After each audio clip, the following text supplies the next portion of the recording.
I have just received my first ever credit card as a uni student. By the way, my name is Alex, and recently I just started my personal finance journey and I'm documenting them on YouTube, whereby I'll try to maximize every dollar I earn from my internship income of 1.2k per month. And with that said, credit card just naturally comes into the picture as a tool to earn rewards and benefits. But one thing I noticed is that not a lot of people share about student credit cards on YouTube. And here I am just trying to share my experience and takeaway while trying to apply for the credit card and using them. Anyways, this is called the DBS Live Fresh student card, which I applied about 1 week plus ago. And all I need to do is just to submit my NRIC, my student ID, and fill out some particulars, as well as meeting the eligible age, which is between 21 to 27 years old. So why did I apply for DBS Live Fresh student card? Well, first thing first, the thing here in Singapore is that the minimum income requirement is $30,000 for most of the credit card.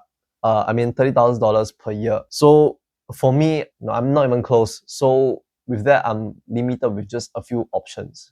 And basically, that's the answer to that. But although this card has very little rewards, it only has a spending limit of $500. I still think this is a great starting credit card to own in order to develop good money managing habits and build up credit scores and just have a sense of how it feels to own a credit card. Anyways, this is an overview of how we can rack up your cashback with this card, which has a cashback cap of $50. That being said, for eligible merchants and sustainable spending, you get 5% cashback each, and here's a list of them.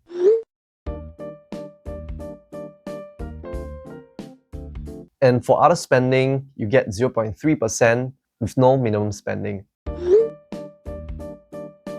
But with the spending limit of $500, it's impossible to get the full cashback of $50.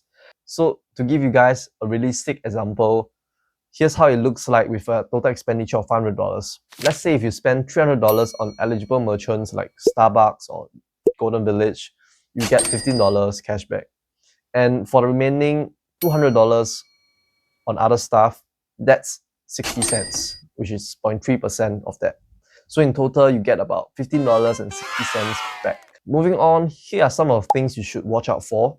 Firstly, the annual fees are waived for 5 years upon application.